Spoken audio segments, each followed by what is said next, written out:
Hi friends, welcome to Relaxrecipes. இன்னைக்கு நம்ம ஒரு ட்ரெடிஷ்னலான ஹெல்த்தியான ஸ்வீட் ரெசிபி தான் பார்க்க போறோங்க. குழி பணியாரம் எப்படி பண்ணலாம் அப்படின்னு பார்க்கலாம். இன்னைக்கு நம்ம இனிப்பு குழி பணியாரத்துக்கு கருப்பட்டி சேர்த்து பண்ண போறோம். முதல்ல அதுக்கு தேவையான பொருட்கள் என்னென்னன்னு பார்த்துடலாம். குழி பணியாரத்தை இட்லி மாவுல கூட செய்வாங்க. இன்னைக்கு நம்ம அதுக்குன்னே மாவு அரைச்சி தான் செய்ய போறோம். நம்ம ஆப்பத்துக்கு மாவு அரைப்போலியே அந்த அளவு ரேஷியோ எடுத்துக்கிட்டிங்கன்னா குழி பணியாரத்துக்கு ரொம்ப நல்லா இருக்கும். நான் இங்க 1 கப் பச்சரிசி எடுத்துக்கிறேன். அதே அளவுக்கு 1 கப் இட்லி அரிசி எடுத்துக்கோங்க. ஒரு 2 டேபிள் ஸ்பூன் போல் உளுந்தம்பருப்பு எடுத்துக்கலாம். ஒரு அரை ஸ்பூன் வெந்தயம். இதெல்லாம் சேர்த்து ஒரு 3 அல்லது 4 மணி நேரம் நல்லா ஊற வச்சு நல்லா நைஸாக அரைச்சிக்கோங்க. இதை மிக்சியில் அரைக்கலாம், ஆனால் தண்ணி அதிக அளவில் சேர்க்காம நம்ம அரைக்கணும். இப்போ நம்ம கருப்பட்டி குழி பணியாரம் அப்படிங்கிறதுனால உங்களுக்கு தேவையான அளவுக்கு கருப்பட்டி எடுத்து நல்லா தட்டி கொதிக்கிற வெந்நீரில் கரைச்சி எடுத்து வச்சுக்கலாம். இதை பாகு காய்ச்சணும்னு அவசியம் இல்லைங்க, நல்லா கட்டியாக கரைச்சி எடுத்துக்கிட்டாலே போதுமானது.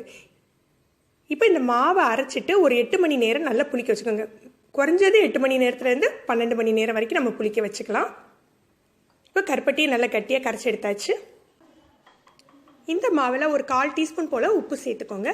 உப்பு அந்த இனிப்பு சுவையை தூக்கி கொடுக்கறதுக்காக சேர்த்துக்கிறோம். நம்ம அதில் நம்ம கட்டியாக கரைச்சி வச்சுருக்கோம் இல்லையா கருப்பட்டி, அதை ஃபில்டர் பண்ணி சேர்த்துக்கலாம். கருப்பட்டியில் சிறு சிறு மண்ணெலாம் இருக்கிறதுக்கு வாய்ப்பு இருக்குது, அதனால் ஃபில்டர் பண்ணி சேர்த்துக்கோங்க. உங்களுக்கு எந்த அளவுக்கு இனிப்பு தேவையோ அந்த அளவுக்கு கருப்பட்டி பாகு சேர்த்துக்கோங்க.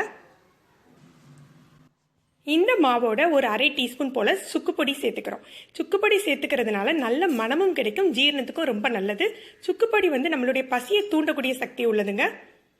இதில் நம்ம ஏலக்காய் பொடி எதுவுமே சேர்க்கலை, ஏன்னா வெல்லம் கருப்பட்டி இதுக்கெல்லாம் நேச்சுரலாகவே ஒரு நல்ல மனம் இருக்கும், அதனால நம்ம ஏலக்காய் பவுடர் சேர்க்கலை. கருப்பட்டியோட மனமே உங்களுக்கு இந்த குழி பணியாரத்துக்கு நல்லாயிருக்கும்.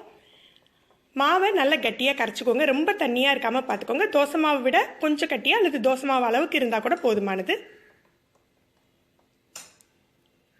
இப்போ குழிப்பணியார தட்டு எடுத்துக்கலாம். இந்த மாதிரி குழிப்பணியார தட்டு வேங்கையில அடிப்பக்கம் சமதளமாக இருக்கிற மாதிரி பார்த்து எடுத்துக்கோங்க. அப்படி இருந்ததுன்னா உங்களுக்கு சூடு ஒரே சீராக பரவும். கொஞ்சமாக நல்லெண்ணெய் சேர்த்துக்கிறேன். எல்லா குழிலையும் நல்லெண்ணெய் விட்டுக்கோங்க.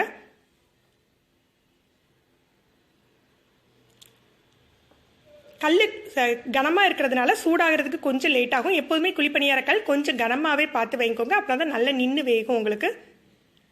அதே போல் மாவு ஊற்றுறப்போ ஒரு டிப்ஸ் என்ன அப்படின்னு சொன்னேன்னா, முதல்ல நடுவில் உள்ள குழியை ஃபில் பண்ணாமல் சுற்றிலும் ஃபில் பண்ணிவிட்டு நடுவில் ஃபில் பண்ணுங்கள். ஏன்னா நடுவில் எப்போதுமே சூடு ஜாஸ்தியாக இருக்கும். நீங்கள் முதல்ல அது ஃபில் பண்ணிட்டீங்கன்னா நீங்கள் மற்றதில் மாவு ஊற்றிட்டு வரதுக்குள்ளே அது வெந்துடும் உங்களுக்கு. முதல்ல ஃபில் பண்ணிவிட்டு நம்ம அப்புறமா நடுவில் உள்ள குழியை ஃபில் பண்ணிக்கலாம். இது கொஞ்சம் நிதானமாக தாங்க வேகும், 1 நிமிஷமாவது ஆகும் ஒரு சைடு வேகிறதுக்கு. தீயை மிதமாக வச்சு வேக வைங்க, இல்லது முறுகிடும் வேகிறதுக்குள்ளே உங்களுக்கு. ஒரு பக்கம் வெந்த பின்னால நம்ம இன்னொரு பக்கம் திருப்பி போட்டுக்கலாம். இந்த மாதிரி ஒரு குச்சி குழிப்பணியார தட்டோடய கொடுத்துருப்பாங்க. அப்படி இல்லாட்டி நீங்கள் ஒரு குச்சியே எடுத்துக்கோங்க. ஸ்பூன் வச்சு திருப்பையில் உங்களுக்கு அந்த அளவுக்கு செட் ஆகாது. இதை வச்சு அப்படியே லைட்டாக ப்ரெஸ் பண்ணிவிட்டு அப்படியே டேன் பண்ணி விட்டீங்க அப்படின்னா அது ஆட்டோமேட்டிக்காக திரும்பிக்கும் உங்களுக்கு. பாருங்கள், கலர் எல்லாமே எப்படி நல்லா வந்திருக்கு உங்களுக்கு. நல்ல கருப்பட்டி வாசம் சுக்கு வாசம் எல்லாமே உங்களுக்கு அந்த இது வேகையிலேயே நல்லா கிடைக்கும் உங்களுக்கு. இப்படி ஒவ்வொரு பணியாரத்தையும் திருப்பி போட்டுக்கோங்க. விருப்பப்பட்டீங்கன்னா இந்த சைடு கூட கொஞ்சம் எண்ணெய் விட்டுக்கலாம், நல்ல கிறிஸ்பியாக உங்களுக்கு கிடைக்கும். ஆனால் முதல்ல விட்ட எண்ணெயே போதுமானது. இப்போ இந்த பக்கமும் வேகட்டும். இந்த பக்கம் கொஞ்சம் சீக்கிரமாகவே வெந்துடும். நல்லா வெந்த பிறகு நம்ம அதே குச்சியை வச்சு நம்ம எடுத்துடலாம் பணியாரத்தை. லைட்டாக அப்படி நீங்கள் ப்ரெஸ் பண்ணி எடுத்தீங்கன்னா, அதை குத்தி எடுத்தீங்கன்னா அழகாக வந்துடும் உங்களுக்கு. பாருங்கள், 2 பக்கமும் நல்ல பொன்முறுவலாக நல்லா வெந்திருக்கு. இது நம்ம மாவு ஃப்ரெஷ்ஷாக அரைச்சி பண்ணுறீங்க இல்லையா, அதனால ரொம்ப நேரத்துக்கு நல்ல உள்ள சாஃப்டாகவும் வெளியே கிறிஸ்பியாகவும் இருக்குங்க. சீக்கிரம் கெட்டு போகாது உங்களுக்கு.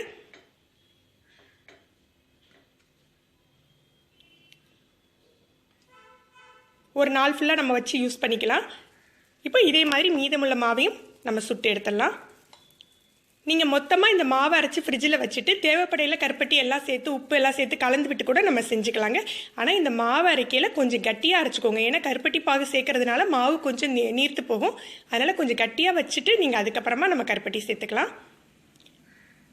இதே மாதிரி நம்ம கார குழி பணியாரமும் செய்யலாங்க. அதை இன்னொரு வீடியோவில் நம்ம பார்க்கலாம். இந்த மாதிரி நம்ம எல்லா மாவையும் குழி பணியாரமாக செஞ்சு எடுத்துக்கலாங்க. நீங்கள் இந்த ரெசிபி ட்ரை பண்ணி பாருங்கள். இது பற்றின உங்களுடைய கருத்துக்களை கமெண்ட்ஸில் சொல்லுங்கள். உங்களுக்கு இந்த வீடியோ பிடிச்சிருந்தா லைக் பண்ணுங்கள், உங்களுடைய ஃப்ரெண்ட்ஸுக்கெல்லாம் ஷேர் பண்ணிக்கோங்க. இது வரைக்கும் நம்ம சேனலை சப்ஸ்கிரைப் பண்ணாதவங்க சப்ஸ்கிரைப் பண்ணிக்கோங்க. மறக்காமல் கீழே உள்ள பெல் பட்டனை ப்ரெஸ் பண்ணிக்கோங்க. மேலும் ஒரு புதிய வீடியோவில் உங்களை சந்திக்கிறேன். நன்றி.